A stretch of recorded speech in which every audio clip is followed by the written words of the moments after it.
Hello ਬੇਟਾ। ਬੇਟੇ ਕੱਲ੍ਹ ਵਾਲੇ ਲੈਕਚਰ ਦੇ ਵਿੱਚ ਆਪਾਂ 16 ਗਰੁੱਪ ਦੀਆਂ ਕੈਮੀਕਲ ਪ੍ਰੋਪਰਟੀਜ਼ ਸ਼ੁਰੂ ਕੀਤੀਆਂ ਸੀ, ਜਿਹਦੇ ਵਿੱਚ ਆਪਾਂ reactivity with hydrogen and reactivity with oxygen ਕੀਤੀ ਸੀ।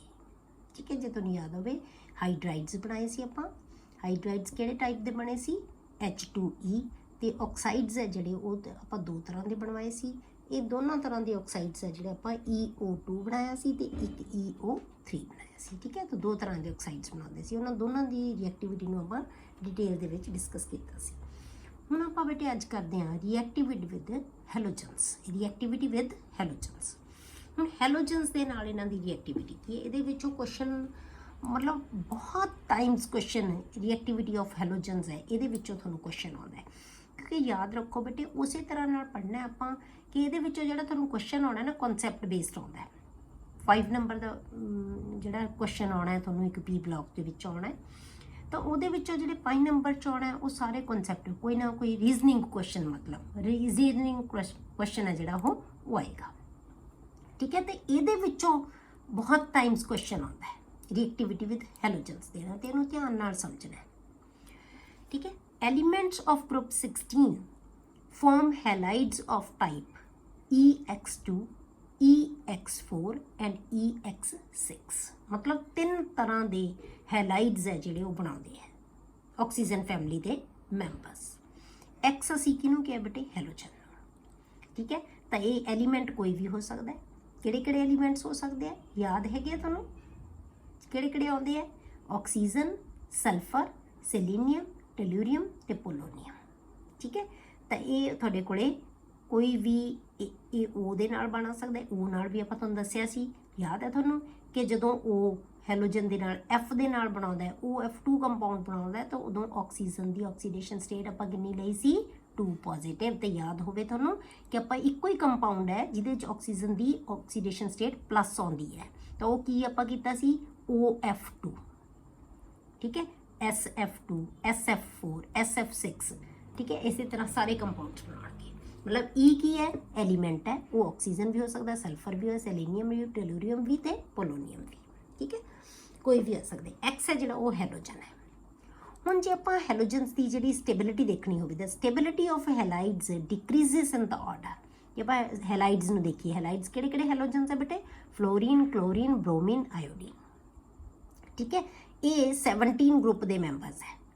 ਹੁਣ ਇਹਨਾਂ ਦੀ ਜੇ ਆਪਾਂ ਦੇਖੀਏ, ਸਭ ਤੋਂ ਵੱਧ ਸਟੇਬਿਲਿਟੀ ਕਿਹਦੀ ਹੁੰਦੀ ਹੈ? ਕਿਹੜੇ ਹੈਲਾਈਡ ਦੀ ਹੁੰਦੀ ਹੈ? ਫਲੋਰਾਈਡਸ ਦੀ, ਫਿਰ ਕਲੋਰਾਈਡ, ਫਿਰ ਬ੍ਰੋਮਾਈਡ, ਫਿਰ ਆਇਓਡਾਈਡ। ਹੁਣ ਇਹ ਅੰਡਰਸਟੂਡ ਹੈ ਬੇਟੇ, ਇਹ ਸਟੇਬਲ ਜਿੰਨਾ ਛੋਟਾ ਬੌਂਡ ਹੋਏਗਾ ਸਟੇਬਿਲਿਟੀ ਉਹਦੀ ਉਨੀ ਜ਼ਿਆਦਾ ਹੋਏਗੀ, ਕਿਉਂਕਿ ਸਾਈਜ਼ ਵੱਧਦਾ ਜਾਂਦਾ ਹੈ। ਜਿੰਨਾ ਸਾਈਜ਼ ਵੱਧਦਾ ਜਾਂਦਾ ਹੈਗਾ ਬੌਂਡ ਲੈਂਥ ਵੱਧਦੀ ਜਾਏਗੀ, ਬੌਂਡ ਲੈਂਥ ਵਧੇਗੀ ਤਾਂ ਸਟਰੈਂਥ ਘਟਦੀ ਜਾਏਗੀ। ਤਾਂ ਸਟੇਬਲ ਬੌਂਡ ਕਿਹਦਾ ਹੋਏਗਾ ਬੇਟੇ? ਜਿਹਦੀ ਬੌਂਡ ਲੈਂਥ ਛੋਟੀ ਹੋਏ, ਜਿਹਦਾ ਸਾਈਜ਼ ਛੋਟਾ ਹੋਏਗਾ ਉਹਦਾ ਬੌਂਡ ਲੈਂਥ ਛੋਟੀ ਹੋਏਗੀ। ਠੀਕ ਹੈ, ਤਾਂ ਇਹਦਾ ਮਤਲਬ ਕੀ ਹੈ ਕਿ ਫਲੋਰਾਈਡਸ ਹੈ ਜਿਹੜੇ ਉਹ ਸਭ ਤੋਂ ਵੱਧ ਸਟੇਬਲ ਹੁੰਦੇ ਆ, ਫਿਰ ਕਲੋਰਾਈਡਸ, ਫਿਰ ਬ੍ਰੋਮਾਈਡਸ, ਫਿਰ iodides, because EX bond length increases with increase in size. ਇਹ ਆ ਗਈ ਸਟੇਬਿਲਿਟੀ। ਠੀਕ ਹੈ, ਹੁਣ ਆਪਾਂ ਅਲੱਗ-ਅਲੱਗ ਕੰਪਾਊਂਡ ਇਹਨਾਂ ਚੋਂ ਦੇਖਦੇ ਹਾਂ ਕਿਹੜੇ ਜ਼ਿਆਦਾ ਸਟੇਬਲ ਹੁੰਦੇ ਆ ਤੇ ਕਿਵੇਂ ਕਿਵੇਂ ਬਣਦੇ ਆ। ਜਿਹੜੇ ਆਪਾਂ ਇਹ ਵਾਲੇ 3 ਤਰ੍ਹਾਂ ਦੇ ਜਿਹੜੇ ਕੰਪਾਊਂਡ ਆ, ਤਿੰਨੋਂ ਤਰ੍ਹਾਂ ਦੇ ਕੰਪਾਊਂਡ ਆਪਾਂ ਹੁਣ ਡਿਸਕਸ ਕਰਾਂਗੇ। ਸਭ ਤੋਂ ਪਹਿਲਾਂ ਆਪਾਂ ਲੈਂਦੇ ਹਾਂ ਬੇਟੇ ਜਿਹੜੇ ਹੈਕਸਾ ਹੈਲਾਈਡਸ ਹੈ ਜਿਹੜੇ। Among hexahalides, only hexafluorides are stable compounds। ਕਿਉਂਕਿ ਬਾਕੀ ਦੇ ਜਿਹੜੇ ਹੈਲੋਜਨਸ ਹੈ ਉਹ ਬਹੁਤ ਵੱਡੇ ਹੋ ਜਾਂਦੇ ਹੈ।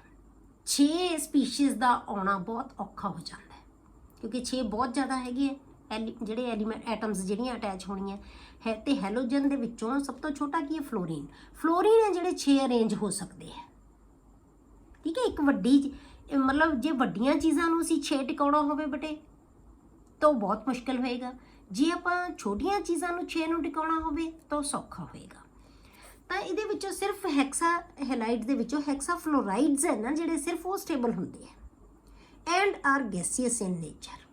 ਇਹ ਯਾਦ ਰੱਖਣਾ ਕਿ ਉਹਨਾਂ ਦੀ ਨੇਚਰ ਕਿਹੜੀ ਹੈ। SF6 is extremely stable.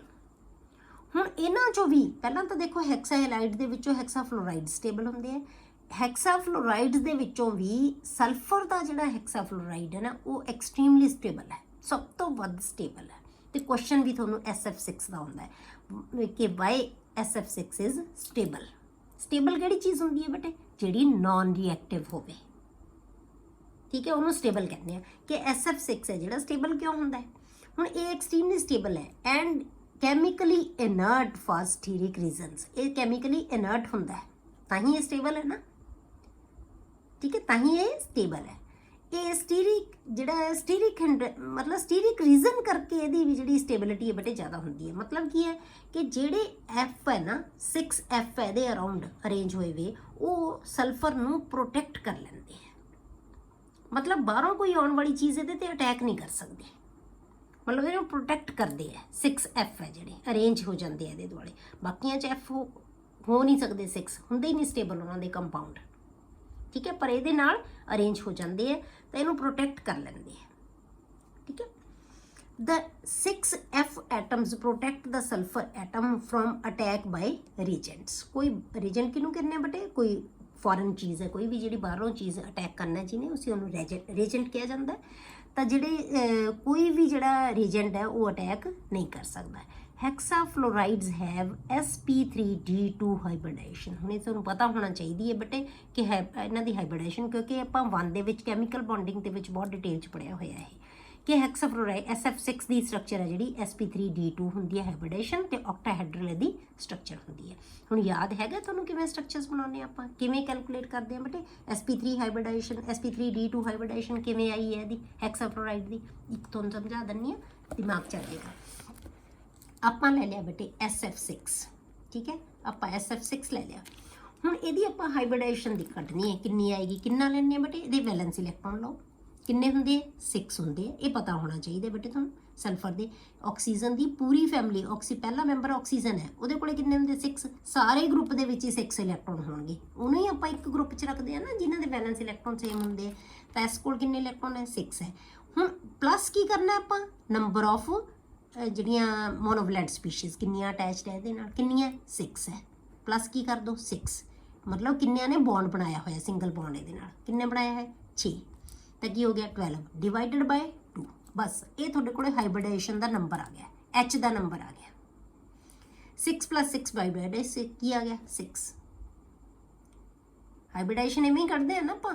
ਹੁਣ 6 ਦਾ ਮਤਲਬ ਕੀ ਹੈ ਬੇਟੇ, 6 ਦਾ ਮਤਲਬ ਕੀ ਹੈ, 1 S 3 P, ਇਹ ਤਾਂ ਆਏਗਾ ਹੀ ਆਏਗਾ। ਕਿੰਨੇ ਹੋ ਗਏ ਬੇਟੇ ਆਰਬਿਟਲ 4, ਕਿੰਨੇ ਬਚ ਗਏ 2 ਹੋਰ, ਤਾਂ ਕੀ ਬਣ ਗਿਆ D2, ਤਾਂ 2 ਕਿ ਹਾਈਬ੍ਰਿਡੇਸ਼ਨ ਕੀ ਬਣ ਗਈ sp3d2। ਤਾਂ ਜੇ 6 ਆਰਬਿਟਲ ਆਪਸ ਦੇ ਵਿੱਚ ਆਪਸ ਦੇ ਆਪ ਨੂੰ ਕਿਵੇਂ ਅਟੈਕ ਮਤਲਬ ਅਰੇਂਜ ਕਰਨਗੇ ਇੱਕ ਦੂਜੇ ਦੇ ਅਰਾਊਂਡ। ਹੁਣ 6 ਤੁਹਾਡੇ ਕੋਲੇ ਨੰਬਰ ਆਇਆ, 6 ਹੀ ਬੌਂਡ ਪੇਅਰਸ ਹੈ, ਤਾਂ ਮਤਲਬ ਸਿਮੈਟ੍ਰਿਕ ਕਨਫਿਗਰੇਸ਼ਨ ਬਣੇਗੀ, ਸਿਮੈਟ੍ਰਿਕ ਜਿਓਮੈਟਰੀ ਬਣੇਗੀ। ਤਾਂ ਕੀ ਆਏਗਾ, ਇਹ ਸਲਫਰ ਆ ਗਿਆ, ਇੱਥੇ ਕੀ ਆਏਗੇ ਇਹ 6 ਆ ਗਏ ਤੁਹਾਡੇ ਕੋਲੇ, ਇੱਕ ਅਬਵ ਦਾ ਪਲੇਨ ਇੱਕ ਬਿਲੋ ਦਾ ਪਲੇਨ। 6 ਦੇ 6 ਕਿੱਥੇ ਹੈ, ਇੱਕ ਆਕਟਾਹੈਡਰਲ ਦੇ ਵਿੱਚ ਅਰੇਂਜ ਹੋ ਜਾਣਗੇ। ਤਾਂ ਆਕਟਾਹੈਡਰਲ स्ट्रक्चर कौन डिसाइड करेगा बेटे, और एक्चुअल स्ट्रक्चर कौन डिसाइड करेगा, ए ते बॉन्ड पेयर्स। जे तो सेम है तो ज्योमेट्री सेम होएगी, जे शेप सेम होएगी, पर जे तुहाडे कोल ये सेम नहीं आउंदे, ये ज़्यादा है घट है, बॉन्ड पेयर्स घट है, तो लोन पेयर होणगे, तो लोन पेयर होने नाल फिर ज्योमेट्री की है विगड़ जाएगी, फिर शेप विगड़ जाएगी, ज्योमेट्री नहीं शेप। ये हुण आपां बेटे 1 ਦਾ ਕੰਮ है, ਤਾਂ ਇਹ ਤਾਂ ਤੁਹਾਨੂੰ ਕਲੈਰਿਟੀ ਹੋਣੀ ਚਾਹੀਦੀ ਹੈ ਇੰਨੀ ਤਾਂ, ਠੀਕ ਹੈ। ਤਾਂ ਹੈਕਸਾਫਲੋਰਾਈਡਸ ਹੈ ਜਿਹੜਾ, ਉਹਦੀ ਹਾਈਬ੍ਰਿਡੇਸ਼ਨ ਕੀ ਹੁੰਦੀ ਹੈ ਬੇਟੇ sp3d2। ਜੇ ਨਹੀਂ ਹੁੰਦੀ ਯਾਦ ਫਟਾਫਟ ਇੱਦਾਂ ਕੈਲਕੂਲੇਟ ਕਰੋ, ਇਹਦੇ ਨੰਬਰ ਵੈਲੈਂਸ ਇਲੈਕਟ੍ਰੋਨ ਦੇਖੋ ਤਾਂ ਸਪੀਸ਼ੀਜ਼ ਅਟੈਚਡ ਦੇਖੋ, ਜਬ प्लस कर दो डिवाइड बाई 2 कर दो, बस जिन्ना नंबर आ गया उन्ने ऑर्बिटल बना लो। 6 आ गया तो 6 ऑर्बिटल बना लो। एस तो शुरू करके sp3 तो आएगा ही आएगा, 4 आ गए, ठीक है। तो अगों जिन्ने चाहिए वो बना लो। मतलब जे ये नहीं कि जे 3 है थोड़े को फिर भी आप sp3 ला दो, फिर क्या आएगा sp2 आएगा। जे 2 है तो sp आएगा, जे 4 है तो sp3 आएगा, जे 5 है तो sp3d आ जाएगा, जे 6 है sp3d2, जे 7 है sp3d3। इतों तक ही है, इन्ने आपां 1 ਦੇ ਵਿੱਚ ਕੀਤੇ ਹੋਏ ਆ, ਜੇ ਤੁਹਾਨੂੰ ਦਿਮਾਗ 'ਚ ਹੋਏ, ਠੀਕ ਹੈ। ਬੜੀ ਡਿਟੇਲ ਕੀਤੀ ਸੀ ਬੇਟੇ ਆਪਾਂ ਕੈਮੀਕਲ ਬੌਂਡਿੰਗ ਦੇ ਵਿੱਚ। ਤਾਂ ਇਹਦੀ ਹਾਈਬ੍ਰਿਡਾਈਜੇਸ਼ਨ ਹੈ ਜਿਹੜੀ ਉਹ sp3d2 ਹੈ ਤੇ ਆਕਟਾਹੈਡਰਲ ਇਹਦੀ ਸਟਰਕਚਰ ਹੈ, ਕਿਉਂਕਿ ਜਿੰਨਾ ਨੰਬਰ ਹੈ ਉਹਦੀ ਹਾਈਬ੍ਰਿਡਾਈਜੇਸ਼ਨ ਬੇਟੇ ਸਾਨੂੰ ਪ੍ਰੋਪਰ ਜਿਓਮੈਟਰੀ ਦੱਸਦਾ ਹੈ। ਜੇ 6 ਨੰਬਰ ਹੈ ਨਾ ਤਾਂ ਉਹਦੀ ਹਮੇਸ਼ਾ ਆਕਟਾਹੈਡਰਲ ਹੋਏਗੀ। ਜੇ ਆਕਟਾਹੈਡਰਲ ਜਿਓਮੈਟਰੀ ਹੈ ਨਾ ਤਾਂ ਤੁਹਾਨੂੰ ਇਹਦੀ ਹਾਈਬ੍ਰਿਡਾਈਜੇਸ਼ਨ ਪਤਾ ਹੈ, ਬਸ ਇਹ ਸਮਝ ਲਓ ਕਿ ਇਹਦੀ ਹਾਈਬ੍ਰਿਡਾਈਜੇਸ਼ਨ ਕੀ ਹੋਏਗੀ, sp3d2 ਹੋਏਗੀ। मतलब एक चीज़ पता है तो दूजी अंडरस्टूड है, ਆਪਾਂ ਦੂਸਰੇ ਤਰ੍ਹਾਂ ਦੇ ਹੈਲਾਈਡਸ ਕਰਦੇ ਹਾਂ ਜਿਹੜੇ ਆਪਾਂ 4 ਲਵਾਂਗੇ ਅਮੰਗ ਟੈਟਰਾ ਹੈਲਾਈਡਸ। ਉਸੇ ਆਪਾਂ ਹੈਕਸਾ ਹੈਲਾਈਡਸ ਕੀਤੇ ਸੀ, ਹੁਣ ਆਪਾਂ ਕਰਦੇ ਹਾਂ tetra halides. Among tetra halides SF4 is gas, SeF4 is liquid and TeF4 is solid. ਠੀਕ ਹੈ, ਹੁਣ ਆਪਾਂ SF4 ਨੂੰ ਦੇਖੀਏ। ਇਹਦੇ ਵਿੱਚੋਂ SF4 ਹੈ ਨਾ ਜਿਹੜਾ ਬਹੁਤ ਰਿਐਕਟਿਵ ਹੈ। ਜਿਵੇਂ SF6 ਸੀ ਕੀ ਸੀ, ਸਟੇਬਲ ਸੀ, ਇਹ ਕੀ ਹੈ, ਬਹੁਤ ਰਿਐਕਟਿਵ ਹੈ। ਹੁਣ ਇਹਦੀ ਸ਼ੇਪ ਤੇ ਜਿਓਮੈਟਰੀ ਪਤਾ ਹੋਣੀ ਚਾਹੀਦੀ ਹੈ ਤੁਹਾਨੂੰ। ਕੀ ਹੈ ਇਹਦੀ, ਕਿੰਨੇ ਹੈ, 6 ਇਹਦੇ ਕੋਲ ਇਲੈਕਟ੍ਰੋਨ, ਵੈਲੈਂਸ ਇਲੈਕਟ੍ਰੋਨ 4 ਇਹਦੇ ਨਾਲ ਅਟੈਚ ਹੋ ਗਏ, ਕਿੰਨਾ ਹੋ ਗਿਆ ਬੇਟੇ 5 ਆ ਗਿਆ। ਠੀਕ ਹੈ, ਡਿਵਾਈਡ ਬਾਈ 2 ਕਰਾਂਗੇ ਨਾ, ਟੋਟਲ 10 ਬਣ ਗਿਆ, ਡਿਵਾਈਡ ਬਾਈ 2 ਕਰੋ 5 ਪੇਅਰਸ ਬਣ ਗਏ। 5 ਪੇਅਰਸ ਦਾ ਮਤਲਬ ਕੀ ਹੈ, ਟੋਟਲ ਪੇਅਰ 5। ਇਹ ਡਿਸਾਈਡ ਕਰਨਗੇ ਉਹਦੀ ਜਿਓਮੈਟਰੀ। 5 ਅਰੇਂਜ ਕਿਵੇਂ ਕਰਦੇ ਆ ਬੇਟੇ ਇੱਕ ਦੂਜੇ ਨੂੰ। 5 ਦਾ ਆਪਾਂ ਕੀ ਲੈਂਦੇ ਜਿਓਮੈਟਰੀ ਜਦੋਂ 5 ਹੁੰਦੇ ਆ, ਟ੍ਰਿਗੋਨਲ ਬਾਈਪਿਰਾਮਿਡਲ। ਠੀਕ ਹੈ, ਟ੍ਰਿਗੋਨਲ ਬਾਈਪਿਰਾਮਿਡਲ ਲੈਂਦੇ ਆ। ਪਰ ਜੇ ਹੁਣ ਆਪਾਂ 5 ਦੇ ਵਿੱਚੋਂ ਵੈਲੈਂਸ ਜਿਹੜੇ ਬੌਂਡ ਪੇਅਰਸ ਹੈ ਉਹ ਕਿੰਨੇ ਆ, 4 ਹੈ, ਤਾਂ ਇਹਦਾ ਮਤਲਬ ਕੀ ਇੱਕ ਬਚ ਗਿਆ, ਲੋਨ ਪੇਅਰ। ਠੀਕ ਹੈ, tetrafluorides have sp3 dehybridization. One of the equatorial positions is occupied by lone pair of electrons, so the shape is seesaw. ਹੁਣ ਇਹ ਸਾਰਾ ਕੰਮ ਬੇਟੇ ਇਹਦੇ 'ਚ 1 ਵਾਲਾ ਹੈ। ਠੀਕ ਹੈ, ਇਹ ਵੀ ਮੈਂ ਤੁਹਾਨੂੰ ਦੱਸ ਦਿੰਦੀ ਹਾਂ ਇੱਕ, ਕਿਉਂਕਿ ਤਾਂ ਹੀ ਫਿਰ ਤੁਹਾਨੂੰ ਅਗਲਾ ਸਮਝ ਆਏਗਾ। SF4 ਦੀ ਆਪਾਂ ਜਿਵੇਂ ਜਿਓਮੈਟਰੀ ਬਣਾਉਣੀ ਹੈ ਤਾਂ ਆਪਾਂ ਕੀ ਲਵਾਂਗੇ, SF4 ਤਾਂ ਆਪਾਂ ਕੀ ਲਏ 6 + 4 ਤਾਂ ਡਿਵਾਈਡ ਬਾਈ 2 ਤਾਂ ਕਿੰਨੇ ਆ ਗਏ 5 ਪੇਅਰ। ਮੈਂ ਤੁਹਾਨੂੰ ਕਿਹਾ ਸੀ ਜੇ ਇਹ ਫਰਕ ਹੋਵੇ ਤਾਂ ਫਿਰ ਕੀ ਹੈ, ਜਿਓਮੈਟਰੀ ਰੈਗੂਲਰ ਨਹੀਂ ਹੋਏਗੀ, ਸੇਮ ਨਹੀਂ ਹੋਏਗੀ ਜਿਓਮੈਟਰੀ ਤੇ ਸ਼ੇਪ ਡਿਫਰੈਂਟ ਹੋ ਜਾਏਗੀ। ਤਾਂ ਹੁਣ ਕੀ ਹੈ 5, ਇਹ ਦੱਸੇਗਾ ਸਾਨੂੰ ਕਿ ਕਿੰਨੇ ਪੇਅਰ ਹੈ ਟੋਟਲ। ਇਹ ਟੋਟਲ ਪੇਅਰ ਆ ਗਏ ਬੇਟੇ, ਇਹ ਬੌਂਡ ਪੇਅਰਸ ਹੈ, ਇਹ ਟੋਟਲ ਪੇਅਰਸ ਹੈ। ਟੋਟਲ ਪੇਅਰਸ ਦੇ ਵਿੱਚੋਂ ਬੌਂਡ ਪੇਅਰ ਮਾਈਨਸ ਕਰ ਦੋ ਤਾਂ ਕਿੰਨੇ ਬਚ, ਇੱਕ ਬਚ ਗਿਆ। ਇਹ ਕੀ ਹੈ ਬੇਟੇ, ਲੋਨ ਪੇਅਰ। ਇਹ ਕੀ ਬਣ ਜਾਏਗਾ, ਲੋਨ ਪੇਅਰ। ਤਾਂ ਲੋਨ ਪੇਅਰ ਤੇ ਬੌਂਡ ਪੇਅਰ ਦੇ ਵਿੱਚ ਰਿਪਲਸ਼ਨ ਕੀ ਹੁੰਦੀ ਹੈ ਬੇਟੇ, ਡਿਫਰੈਂਟ ਹੈ। ਆਪਾਂ ਵੈਸਪਰ ਥਿਊਰੀ ਪੜ੍ਹੀ ਹੋਈ ਹੈ, VSEPR ਥਿਊਰੀ ਪੜ੍ਹੀ ਹੈ, valence shell electron pair repulsion theory ਪੜ੍ਹੀ ਹੋਈ ਹੈ ਆਪਾਂ। ਠੀਕ ਹੈ, ਤਾਂ ਹੁਣ ਇਹਨੂੰ ਆਪਾਂ ਕੀ ਕਰਾਂਗੇ, ਜਿਹਦੀ ਜਿਓਮੈਟਰੀ ਬਣਾਈਏ 5 ਦੇ ਨਾਲ, ਤਾਂ 5 ਨਾਲ ਜਿਓਮੈਟਰੀ ਕੀ ਬਣਨੀ ਚਾਹੀਦੀ ਹੈ ਬੇਟੇ, 5 ਨਾਲ ਕੀ ਹੋਏਗੀ, ਜੇ ਆਪਾਂ ਇਸ ਸੈਂਟਰ 'ਚ ਲੈ ਲਿਆ ਤਾਂ ਆਪਾਂ ਇੱਕ ਟ੍ਰਾਇੰਗਲ ਬਣਾ ਦੋ ਪਲੇਨ ਤੇ, ਇੱਕ ਅਬਵ ਦਾ ਪਲੇਨ। ਆ ਟ੍ਰਿਗੋਨਲ ਬਾਈਪਿਰਾਮਿਡਲ, ਇੱਕ ਟ੍ਰਾਇੰਗਲ ਬਣ ਗਿਆ ਤੇ ਇੱਕ ਪਿਰਾਮਿਡ ਇਹਦੇ ਉੱਪਰ, ਇੱਕ ਪਿਰਾਮਿਡ ਇਹਦੇ ਨੀਚੇ। ਠੀਕ ਹੈ, ਹੁਣ ਇਹਦੇ ਵਿੱਚੋਂ ਪਰ ਬੌਂਡ ਪੇਅਰ ਤਾਂ 4 ਹੀ ਹੈ ਨਾ, ਬੌਂਡ ਪੇਅਰ 4 ਹੈ। ਤੇ ਜਿਹੜਾ ਲੋਨ ਪੇਅਰ ਹੁੰਦਾ ਉਹ ਕਦੇ ਵੀ ਸ਼ੇਪ ਦੇ ਵਿੱਚ ਪਾਰਟਿਸਿਪੇਟ ਨਹੀਂ ਕਰਦਾ ਬੇਟੇ, ਸ਼ੇਪ 'ਚ ਪਾਰਟਿਸਿਪੇਟ ਨਹੀਂ ਕਰਦਾ। ਹੁਣ ਆਪਾਂ ਕਿਹੜੀ ਪੇਅਰ ਤੇ, ਇਹ ਆਪਾਂ 1 'ਚ ਡਿਸਾਈਡ ਕੀਤਾ ਹੋਇਆ, ਪੜ੍ਹਿਆ ਹੋਇਆ ਹੈ ਵੀ ਕਿਹੜਾ ਪੇਅਰ ਹੈ ਜਿਹੜਾ ਲੋਨ ਪੇਅਰ ਉਹ ਕਿੱਥੇ ਆਏਗਾ, ਇਹਨਾਂ 5 ਪੋਜੀਸ਼ਨਸ ਤੋਂ ਕਿਹੜੇ ਤੇ ਆਏਗਾ। ਹੁਣ ਇਹਨੂੰ ਦੇਖੀਦਾ ਹੁੰਦਾ ਹੈ ਕਿ ਮਿਨੀਮਮ ਰਿਪਲਸ਼ਨ ਕਰ ਸਕਦਾ ਹੋਵੇ, ਉਹ ਮਿਨੀਮਮ ਹੈ ਜਿਹੜੀ ਉਹ ਰਿਪਲਸ਼ਨ ਹੈ ਜਿਹੜੀ ਉਹਦੇ ਵਿੱਚ ਹੋਵੇ। ਠੀਕ ਹੈ, ਜੇ ਹੁਣ ਆਪਾਂ ਇਸ ਪੇਅਰ ਨੂੰ ਇੱਥੇ ਲਿਖਾਂਗੇ, ਇੱਥੇ ਰੱਖਾਂਗੇ ਤਾਂ ਇਹ ਕਿੰਨੇ ਪੇਅਰਸ ਨੂੰ ਕਰੇਗਾ ਬੇਟੇ, ਇਹ 3 ਨੂੰ, ਕਿਉਂਕਿ 3 ਨਾਲ ਅਟੈਚਡ ਹੈ ਇਹ ਬੇਟੇ, ਤਾਂ 3 ਨੂੰ ਪੁਸ਼ ਕਰੇਗਾ। ਜੇ ਅਸੀਂ ਇੱਥੇ ਰੱਖਾਂਗੇ, ਇਸ ਪੋਜੀਸ਼ਨ ਦੇ ਉੱਤੇ ਰੱਖਾਂਗੇ ਤਾਂ ਫਿਰ ਕੀ ਹੈ, ਇਹ 2 ਨੂੰ ਰੱਖੇਗਾ। ਜੇ ਅਸੀਂ ਇੱਥੇ ਮਤਲਬ ਇਹਦਾ ਮਤਲਬ ਇਸ ਪੋਜੀਸ਼ਨ ਤੇ ਨਹੀਂ ਅਸੀਂ ਰੱਖ ਸਕਦੇ, ਤਾਂ ਇਹ ਕਿੰਨਿਆਂ ਨੂੰ ਪੁਸ਼ ਕਰੇਗਾ, 3 ਨੂੰ। ਜੇ ਅਸੀਂ ਇਸ ਪੋਜੀਸ਼ਨ ਤੇ ਰੱਖਾਂਗੇ ਤਾਂ ਫਿਰ ਕੀ ਹੈ, 2 ਨੂੰ ਪੁਸ਼ ਕਰੇਗਾ, ਕਿਉਂਕਿ ਇਹ ਤਾਂ ਅਬਾਊਟ ਉੱਪਰ ਆ ਗਿਆ ਨਾ ਪਲੇਨ ਦੇ, ਇਹ ਤਾਂ ਪਲੇਨ ਵਾਲਿਆਂ ਨੂੰ ਕਰੇਗਾ ਪੁਸ਼। ਠੀਕ ਹੈ, ਤਾਂ ਆਪਾਂ ਉੱਥੇ ਦੇਖਿਆ ਸੀ ਕਿ ਇਹ ਆਪਾਂ ਇੱਕ, ਇਹ ਹੁਣ 2 ਹੈ, ਸਿਮੈਟ੍ਰਿਕ ਦੇਖ ਲਓ, ਇਹ ਸਿਮੈਟ੍ਰਿਕ ਹੋ ਗਿਆ। ਇਹ 2 ਪਾਸੇ ਕੀ ਹੈ, ਬੌਂਡ ਪੇਅਰ ਬਣਾ ਦਿਓ, ਇੱਕ ਪਾਸੇ ਕੀ ਬਣਾ ਦਿਓ, ਲੋਨ ਪੇਅਰ। ਸਿੰਗਲ ਹੈ ਜਿਹੜਾ, ਸਿੰਗਲ ਵਾਲੇ ਪਾਸੇ ਬਣਾ ਦਿਓ ਤੇ ਇੱਧਰ ਆਪਾਂ ਦਿਖਾ ਦਾਂਗੇ ਇਹ ਲੋਨ ਪੇਅਰ ਬਣ ਜਾਏਗਾ। ਤਾਂ ਇੱਥੇ ਕੀ ਆ ਗਿਆ, ਪੇਅਰ ਆਫ ਇਲੈਕਟ੍ਰੋਨ, ਇਹ ਕੀ ਹੈ, ਬੌਂਡ ਪੇਅਰ ਸਾਰੀ। ਤਾਂ ਇਹਦੀ ਸ਼ੇਪ ਕੀ ਬਣ ਗਈ ਬੇਟੇ, ਸੀਸੌ ਵਰਗੀ। ਠੀਕ ਹੈ, ਇਹਨੂੰ ਆਪਾਂ ਕੀ ਕਹਿੰਦੇ ਆ, ਸੀਸੌ ਸ਼ੇਪ। ਇਹ ਸੀਸੌ ਨਹੀਂ ਹੁੰਦਾ, ਗਾਰਡਨਸ ਦੇ ਵਿੱਚ ਲੱਗਿਆ ਹੋਇਆ ਹੁੰਦਾ, ਇੱਧਰ ਬੈਠ ਕੇ ਇੱਧਰ ਬੈਠ ਕੇ, ਇਹ ਆ ਕੀ ਆ ਗਿਆ ਵਿਚਾਲੇ ਸਟੈਂਡ।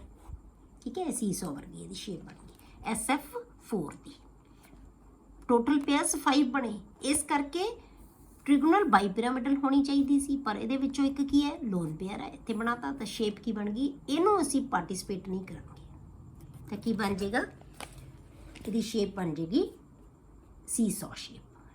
ਕਲੀਅਰ ਹੋ ਗਿਆ, ਇਹ ਹੋ ਗਿਆ ਟੋਟਲ ਬੇਟੇ ਤੁਹਾਡੇ ਕੋਲੇ ਜਿਹੜੇ ਟੈਟਰਾ ਹੈਲਾਈਡਸ ਹੈਗੇ। ਉਸ ਤੋਂ ਬਾਅਦ ਡਾਈ ਹੈਲਾਈਡਸ ਦੇ ਵਿੱਚ ਸਿੰਪਲ ਹੁੰਦੇ ਆ, ਡਾਈ ਹੈਲਾਈਡਸ ਦਾ ਬੇਟੇ। ਡਾਈ ਹੈਲਾਈਡਸ ਆਰ sp3 ਹਾਈਬ੍ਰਿਡਾਈਜ਼ਡ। ਇਹ sp3 ਹਾਈਬ੍ਰਿਡਾਈਜ਼ਡ ਹੁੰਦੇ ਆ ਟੈਟਰਾਹੈਡਰਲ ਇਨ ਸ਼ੇਪ, ਤੇ ਟੈਟਰਾਹੈਡਰਲ ਇਹਨਾਂ ਦੀ ਸ਼ੇਪ ਹੁੰਦੀ ਹੈ। ਠੀਕ ਹੈ, ਟੈਟਰਾਹੈਡਰਲ ਕਿਹਨੂੰ ਕਹਿੰਦੇ ਆ? ਕਿਉਂਕਿ sp3 ਜਿੱਥੇ ਹਾਈਬ੍ਰਿਡਾਈਜ਼ੇਸ਼ਨ ਆ ਗਈ ਇਹਦਾ ਮਤਲਬ ਕੀ ਹੁੰਦੀ ਹੈ, ਇਹਨਾਂ ਦੀ ਜਿਓਮੈਟਰੀ ਹੋਏਗੀ ਟੈਟਰਾਹੈਡਰਲ ਹੋਏਗੀ, ਹਮੇਸ਼ਾ ਟੈਟਰਾਹੈਡਰਲ। ਜਿਓਮੈਟਰੀ ਸਾਨੂੰ ਦੱਸਦੀ ਹੈ ਬੇਟੇ, ਜਿੱਥੇ sp3 ਆ ਗਿਆ ਟ੍ਰਿਗੋਨਲ ਬਾਈਪਿਰਾਮਿਡਲ, sp3d2 ਆ ਗਿਆ ਆਕਟਾਹੈਡਰਲ, sp3 ਆ ਗਿਆ ਟੈਟਰਾਹੈਡਰਲ। ਠੀਕ ਹੈ, ਇਹ ਜਿਓਮੈਟਰੀ ਹੀ ਸਾਨੂੰ ਦੱਸੀ ਜਾਏਗੀ ਕਿ ਕਿਹੜੀ ਉਹਦੀ ਜਿਓਮੈਟਰੀ, ਨਾ ਸੌਰੀ ਹਾਈਬ੍ਰਿਡਾਈਜ਼ੇਸ਼ਨ ਹੀ ਦੱਸੇਗੀ ਕਿ ਕਿਹੜੀ ਉਹਦੀ ਜਿਓਮੈਟਰੀ ਹੋਏਗੀ। ਕਲੀਅਰ ਹੋ ਗਿਆ ਬੇਟੇ? ਨੈਕਸਟ ਹੈ ਬੇਟੇ ਟੌਪਿਕ ਡਾਈ ਆਕਸੀਜਨ। ਹੁਣ ਆਪਾਂ ਇਹ ਕੈਮੀਕਲ ਪ੍ਰੋਪਰਟੀਜ਼ ਵੀ ਹੋ ਗਈਆਂ, ਫਿਜ਼ੀਕਲ ਪ੍ਰੋਪਰਟੀ। ਹੁਣ ਆਪਾਂ ਇਹਨਾਂ ਦੇ ਕੰਪਾਊਂਡਸ ਕਰਨੇ ਆ ਬੇਟੇ। ਪਹਿਲਾਂ ਆਪਾਂ ਆਕਸੀਜਨ ਦੇ ਕਰਦੇ ਆ, ਫਿਰ ਆਪਾਂ ਸਲਫਰ ਦੇ ਕਰਾਂਗੇ। ਹੁਣ ਆਕਸੀਜਨ ਦੇ ਵਿੱਚੋਂ ਪਹਿਲਾਂ ਆਪਾਂ ਡਾਈ ਆਕਸੀਜਨ ਕਰਦੇ ਆ ਕਿ ਡਾਈ ਆਕਸੀਜਨ ਨੂੰ ਅਸੀਂ ਕਿਵੇਂ ਪ੍ਰਪੇਅਰ ਕਰਦੇ ਆ। ਕੰਪਾਊਂਡਸ ਆ ਜਿਹੜੇ ਆਕਸੀਜਨ ਤੇ ਸਲਫਰ ਦੇ ਦੋਨਾਂ ਦੇ ਕੰਪਾਊਂਡਸ ਆ ਆਪਣੇ ਸਿਲੇਬਸ 'ਚ। ਠੀਕ ਹੈ, ਤਾਂ ਆਪਾਂ ਆਕਸੀਜਨ ਦਾ ਪਹਿਲਾਂ ਲੈਂਦੇ ਹਾਂ, ਡਾਈ ਆਕਸੀਜਨ ਆ ਗਿਆ। ਹੁਣ ਡਾਈ ਆਕਸੀਜਨ ਨੂੰ ਅਸੀਂ ਪ੍ਰਪੇਅਰ ਕਿਵੇਂ ਕਰਿਆ ਜਾਂਦਾ ਹੈ, ਕਿਵੇਂ ਪ੍ਰੈਪਰੇਸ਼ਨ ਹੁੰਦੀ ਹੈ ਇਹਦੀ, ਇਹ ਬਹੁਤ ਛੋਟੀ ਕਲਾਸਾਂ ਦੇ ਵਿੱਚ ਪੜ੍ਹਿਆ ਹੋਇਆ ਹੈ। ਪੋਟਾਸ਼ੀਅਮ ਕਲੋਰੇਟ ਤੋਂ ਅਸੀਂ ਪ੍ਰਪੇਅਰ ਕਰਦੇ ਹਾਂ ਬਾਈ ਹੀਟਿੰਗ ਕਲੋਰੇਟਸ, ਨਾਈਟ੍ਰੇਟਸ ਐਂਡ ਪਰਮੈਂਗਨੇਟਸ। ਚਾਹੇ ਤੁਸੀਂ ਕਲੋਰੇਟ ਲੈ ਲਓ, ਚਾਹੇ ਨਾਈਟ੍ਰਾਈਟ ਲੈ ਲਓ, ਚਾਹੇ ਤੁਸੀਂ ਪਰਮੈਂਗਨੇਟਸ ਲੈ ਲਓ। ਠੀਕ ਹੈ, ਜਿਹੜੇ ਅਲਕਲੀ ਮੈਟਲਸ ਦੇ, ਉਹਨਾਂ ਤੋਂ ਅਸੀਂ ਇਹਨਾਂ ਨੂੰ ਪ੍ਰਪੇਅਰ ਕਰਦੇ ਹਾਂ। ਜਿਵੇਂ ਆਪਾਂ KClO3 ਇਹ ਤੋਂ ਹੀ ਪ੍ਰਪੇਅਰ ਕਰਦੇ ਹਾਂ ਅਸੀਂ ਹਮੇਸ਼ਾ ਪੋਟਾਸ਼ੀਅਮ ਕਲੋਰੇਟ ਤੋਂ। ਇਹਨੂੰ ਅਸੀਂ MnO2, ਇਹ ਕੈਟਾਲਿਸਟ ਹੈ ਬੇਟੇ। ਜੇ ਅਸੀਂ ਇਹ ਕੈਟਾਲਿਸਟ ਨਹੀਂ ਨਾ ਪਾਵਾਂਗੇ ਤਾਂ ਇਹਦੀ ਪ੍ਰੈਪਰੇਸ਼ਨ ਨਹੀਂ ਹੁੰਦੀ, ਪਰ ਜਦੋਂ ਅਸੀਂ ਕੈਟਾਲਿਸਟ ਪਾਉਂਦੇ ਤਾਂ ਬਹੁਤ ਫਾਸਟ ਹੋ ਜਾਂਦਾ ਹੈ ਰਿਐਕਸ਼ਨ। ਤਾਂ ਕੈਟਾਲਿਸਟ ਨੂੰ ਬਹੁਤ ਡਿਟੇਲ 'ਚ ਪੜ੍ਹਿਆ ਹੋਇਆ ਹੈ। ਕੈਟਾਲਿਸਟ ਦਾ ਕੰਮ ਕੀ ਹੁੰਦਾ ਹੈ? ਉਹ ਐਕਟੀਵੇਸ਼ਨ ਐਨਰਜੀ ਨੂੰ ਡਿਕਰੀਜ਼ ਕਰ ਦਿੰਦਾ ਹੈ। ਠੀਕ ਹੈ, ਤਾਂ ਇਹ ਕੈਟਾਲਿਸਟ ਦੀ ਪ੍ਰੈਜ਼ੈਂਸ ਦੇ ਵਿੱਚ ਅਸੀਂ ਇਹਦੀ ਪ੍ਰੈਪਰੇਸ਼ਨ ਆਕਸੀਜਨ ਦੀ ਇਹਦੇ ਤੋਂ ਨਹੀਂ ਕਰ ਸਕਦੇ। ਹਮੇਸ਼ਾ ਉਹਦੇ ਵਿੱਚ ਕੈਟਾਲਿਸਟ ਦੀ ਪ੍ਰੈਜ਼ੈਂਸ ਹੋਣੀ ਚਾਹੀਦੀ ਹੈ। ਤਾਂ MnO2 ਜ਼ਰੂਰ ਲਿਖਣਾ ਹੈ, ਤਾਂ ਇਹ ਜਿਹੜੇ ਆਕਸੀਜਨ ਪ੍ਰਪੇਅਰ ਹੋਏਗੀ। ਤਾਂ ਕੀ ਬਣਾ ਲੇਗਾ ਇਹ? KCl and O2। ਇਹ ਤਾਂ ਬਹੁਤ ਬਹੁਤ ਪੁਰਾਣਾ ਮੈਥਡ ਹੈ ਬੇਟੇ, ਬਹੁਤ ਛੋਟੀ ਕਲਾਸਿਸ ਦੇ ਵਿੱਚ ਤੁਸੀਂ ਪੜ੍ਹਦੇ ਹੋ ਕਿ ਆਕਸੀਜਨ ਨੂੰ ਕਿਹਦੇ ਤੋਂ ਪ੍ਰਪੇਅਰ ਕੀਤਾ ਜਾਂਦਾ ਹੈ। ਠੀਕ ਹੈ, ਦੂਸਰਾ method by thermal decomposition of oxides of metals. ਇਹ ਮੈਟਲਸ ਦੇ ਆਕਸਾਈਡ ਦੀ ਅਸੀਂ ਥਰਮਲ ਡੀਕੰਪੋਜੀਸ਼ਨ ਕਰ ਦਿੰਦੇ ਹਾਂ। ਡੀਕੰਪੋਜੀਸ਼ਨ ਮਤਲਬ ਜਿਨ੍ਹਾਂ ਦੇ ਆਕਸਾਈਡ ਜ਼ਿਆਦਾ ਸਟੇਬਲ ਨਹੀਂ ਹੁੰਦੇ ਉਹੀ ਬਣਨਗੇ ਨਾ, ਡੀਕੰਪੋਜ਼ ਕਰ ਦਿਓ, ਉਹਨਾਂ ਨੂੰ ਹੀਟ ਕਰੋ, ਉਹ ਡੀਕੰਪੋਜ਼ ਹੋ ਜਾਣਗੇ। ਇਹ ਕਿਹਨਾਂ ਦੇ ਆਕਸਾਈਡ ਜਿਹੜੇ ਜ਼ਿਆਦਾ ਸਟੇਬਲ ਨਹੀਂ ਹੁੰਦੇ? ਐਟਮ, ਜਿਹੜੀਆਂ ਮੈਟਲਸ ਲੋ ਹੁੰਦੀਆਂ ਇਨ ਇਲੈਕਟ੍ਰੋਕੈਮੀਕਲ ਸੀਰੀਜ਼ ਦੇ ਵਿੱਚ। ਇਲੈਕਟ੍ਰੋਕੈਮੀਕਲ ਸੀਰੀਜ਼ ਦੇ ਵਿੱਚ ਜਿਹੜੀਆਂ ਲੋ ਹੁੰਦੀਆਂ, ਜਿਵੇਂ ਆਪਾਂ ਇਲੈਕਟ੍ਰੋਕੈਮੀਕਲ ਸੀਰੀਜ਼ ਆ ਦੇਖੀ ਹੈ ਜਿਵੇਂ potassium, sodium, calcium, magnesium, aluminium, zinc, iron, lead, hydrogen, copper, mercury, ਠੀਕ ਹੈ, ਸਿਲਵਰ। ਹੁਣ ਆਹ ਵਾਲੀਆਂ ਮੈਟਲ, ਜਿਹੜੀਆਂ ਆਹ ਮੈਟਲਸ ਹੈ ਨਾ ਨੀਚੇ ਸੀਰੀਜ਼ ਦੇ ਵਿੱਚ ਆਉਂਦੀਆਂ, ਇਹਨਾਂ ਮੈਟਲਸ ਦੇ ਆਪਾਂ ਆਕਸਾਈਡ ਲੈਣੇ ਆ। ਠੀਕ ਹੈ, ਇਹਨਾਂ ਮੈਟਲ ਦੇ ਮਤਲਬ ਉਹਨਾਂ ਦੇ ਆਕਸਾਈਡਸ ਤੋਂ ਬਣਾਉਣਾ ਹੈ ਜਿਹੜੀਆਂ ਕਿ ਇਲੈਕਟ੍ਰੋਕੈਮੀਕਲ ਸੀਰੀਜ਼ ਦੇ ਵਿੱਚ ਨੀਚੇ ਆਉਂਦੀਆਂ। ਠੀਕ ਹੈ, ਹੁਣ ਆਪਾਂ ਸਿਲਵਰ ਦਾ ਆਕਸਾਈਡ ਲੈ ਲਿਆ Ag2O, ਇਹਨੂੰ ਹੀਟ ਕੀਤਾ, ਇਹਨੇ ਕੀ ਬਣਾ ਲੈਣਾ? Ag plus oxygen, silver plus oxygen. ਇਸੇ ਤਰ੍ਹਾਂ ਅਸੀਂ ਮਰਕਰੀ ਦਾ ਆਕਸਾਈਡ ਲਿਆ ਬੇਟੇ, ਇਹਦੀ ਆਕਸੀਡੇਸ਼ਨ ਸਟੇਟ 1 ਹੁੰਦੀ ਹੈ, ਇਹਦੀ 2 ਹੁੰਦੀ ਹੈ, ਇਸ ਕਰਕੇ Hg2 ਬਣ ਗਿਆ, Ag2O ਬਣ ਗਿਆ। ਇਹ ਕੀ ਬਣ ਜਾਏਗਾ? Hg plus O2। ਠੀਕ ਹੈ, ਤਾਂ ਆਪਾਂ ਮੈਟਲ ਦੇ ਆਕਸਾਈਡਸ ਦੀ ਡੀਕੰਪੋਜੀਸ਼ਨ ਦੇ ਨਾਲ ਵੀ ਆਪਾਂ ਇਹਨੂੰ ਪ੍ਰਪੇਅਰ ਕਰ ਸਕਦੇ ਹਾਂ। ਅਗਲਾ ਮੈਥਡ ਹੈ ਬੇਟੇ ਫਰੋਮ ਹਾਈਡਰੋਜਨ ਪਰ ਆਕਸਾਈਡ। ਹਾਈਡਰੋਜਨ ਪਰ ਆਕਸਾਈਡ ਤੋਂ ਵੀ ਆਪਾਂ ਇਹਨੂੰ ਪ੍ਰਪੇਅਰ ਕਰ ਸਕਦੇ ਹਾਂ।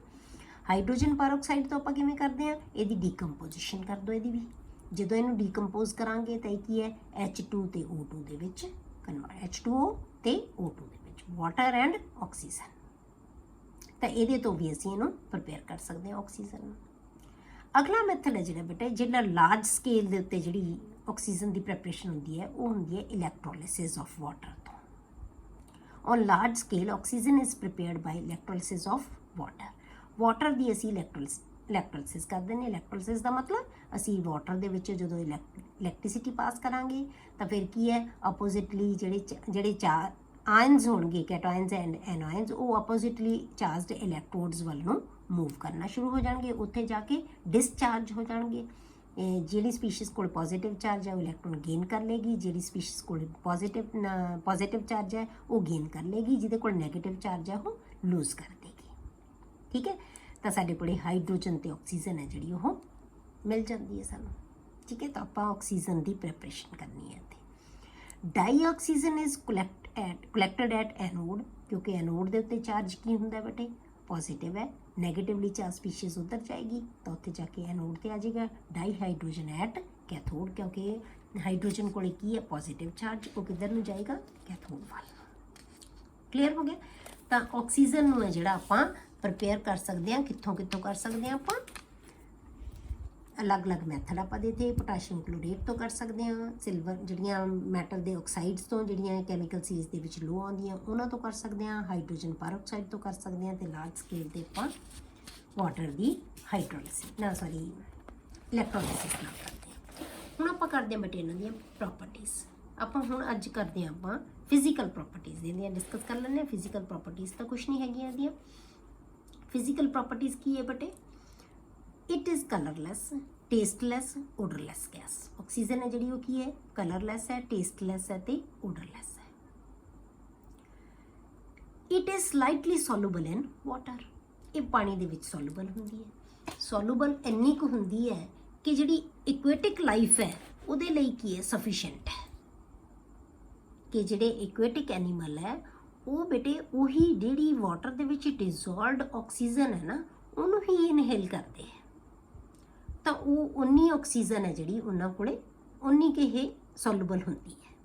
ਵਾਟਰ ਬਹੁਤ ਜ਼ਿਆਦਾ ਨਹੀਂ ਇਹ ਸੋਲੂਬਲ ਹੁੰਦੀ ਵਾਟਰ ਦੇ ਵਿੱਚ, ਪਰ ਉਹਨਾਂ ਦੇ ਲਈ ਸਫੀਸ਼ੀਐਂਟ ਹੁੰਦੀ ਹੈ, ਉਨੀ ਕੁ ਸੋਲੂਬਿਲਿਟੀ ਇਹਦੀ ਹੁੰਦੀ ਹੈ। ਠੀਕ ਹੈ। It has 3 stable isotopes. ਇਹਦੇ ਆਈਸੋਟੋਪਸ ਕਿੰਨਾਂ ਨੂੰ ਕਹਿੰਦੇ ਆ ਕਿ ਜਿਹੜੀ ਫਾਰਮਸ ਦੇ ਵਿੱਚ ਐਗਜ਼ਿਸਟ ਕਰ ਸਕਦੀ ਹੈ, ਤਾਂ O16, O17 and O18। Number ਹਰੇਕ ਦਾ 8 ही आएगा, 816, 817, 818। ठीक है, इतने भी लिख सकते हैं आप 8 आ जाएगा, एक ही आएगा 8 आ जाएगा, 8 आ जाएगा। ठीक है, तो ये दे किन्ने आ गए 3 स्टेबल आइसोटोप्स।